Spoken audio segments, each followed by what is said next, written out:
ಅನೇಕ ಮೇಲೆ ಕಾನೂನಾತ್ಮಕ ಪ್ರಕರಣಗಳನ್ನು ಹಾಕಿದ್ದಾರೆ, ಹೌದಾ? ಆದ್ರಿಂದ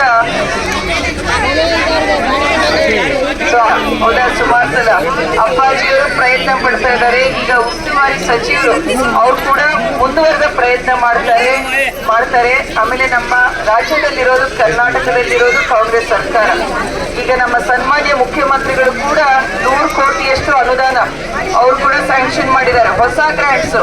ಅದನ್ನು ಕೂಡ ದಕ್ಷಿಣ ಕ್ಷೇತ್ರಕ್ಕೆ ಚುನಾವಣೆ ಆದ ನಂತರ ಬಳಸಬೇಕಾಗುತ್ತೆ. ಸೊ ನಿಮ್ಮೆಲ್ಲರ ಸಮಸ್ಯೆಗಳ ಸಂಪೂರ್ಣ ಪಟ್ಟಿಯನ್ನ ಇಲ್ಲಿ 5 ಬೇಡಿಕೆಗಳು ಇಟ್ಟಿದ್ದೀರಾ. ಅದರಿಂದ ಚುನಾವಣೆ ಇರೋದ್ರಿಂದ ನಾವು ಯಾವುದೇ ಆಶ್ವಾಸನೆ ಮಾಡ್ತೀನಿ ಅಂತ ಹೇಳಿಲ್ಲ.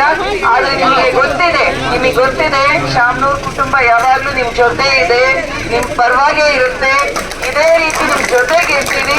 ಆದ್ರಿಂದ ಕಾಂಗ್ರೆಸ್ ಪಕ್ಷ ಅಂದ್ರೆ ಅದು ನಿಮ್ ಪಕ್ಷ ಗೆಲ್ಸೋದು ನಿಮ್ಮೆಲ್ಲರ ಜವಾಬ್ದಾರಿ ಆಗುತ್ತೆ ಅಂತ ಯಾವಾಗ್ಲೂ ಗೆಲ್ಸ್ತಾ ಬಂದಿದ್ದೀರಾ. ಈಗಲೂ ಕೂಡ ನಿಮ್ ಜೊತೆಗೆ